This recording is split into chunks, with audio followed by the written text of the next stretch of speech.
So, I have clients who come from money. Let's just say that. Like their parents were wealthy, their parents' parents were wealthy, their parents' were wealthy, and this transfer of assets is just normal, right? They get money gifted to them every year for estate planning purposes. They know that they have X amount of properties in a trust. They know they're going to take that trust over. That they know that this is going to become their responsibility in 5 years, in some period of time. Of other people who had no idea what their parents had, and maybe they just inherited $50,000, and that's kind of like helping them clear their sheet of like bad mistakes that they made for the past. And it's sort of like, this is your one ripcord that is reasonable. Like if you use it, you don't get it again.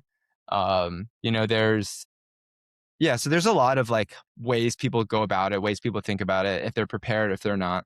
A lot of us will be, I have a lot of clients who are the one in their family that has changed the family's economic trajectory. The first one that went to college, the first one that had a six-figure job, the first one to own a place, right? And then that transfer to their kids is going to look a little bit different. It's the first time anything's ever been transferred, right? Versus this is the fifth time it's ever been transferred, and it's just this is how our family does it. It looks different. Yeah, like your parents bought a property for $100,000 or $200,000, and now it's worth $1 million, right? And it's happened over a 30 or 40-year period. But a lot of people look at that, right? And they go, whoa, $100,000, 200,000 turns to a million or $1.5 million. Obviously, when you like do the math and you figure out like what was the actual return on it, and you realize how much you put into it, and you're like, oh, the return's not that good, but it gave me utility. I got to live in this place, and I got to build memories, and I got to have security, and that's priceless, right? But it's still a much bigger number transferring, right? And so now the beneficiaries need to have that responsibility of allocating more resources. And if it's in property, like, and it's old property that's you've held for a long time, it probably needs resources to fix it up, and it needs maintenance, and there's things that like need attention. Yeah, totally. Not thinking about it before you pass away and it goes into probate, and you let the state handle it based on the state's procedures. Think about what you want your property to do, where you want it to go, how you want it to be used. Have those conversations with your beneficiaries, with your heirs ahead of time. Put it into trust, get some documents around it, give it some instruction, be thoughtful about it, and don't just like hope that your heirs who are probably mourning your passing need to like make all these decisions.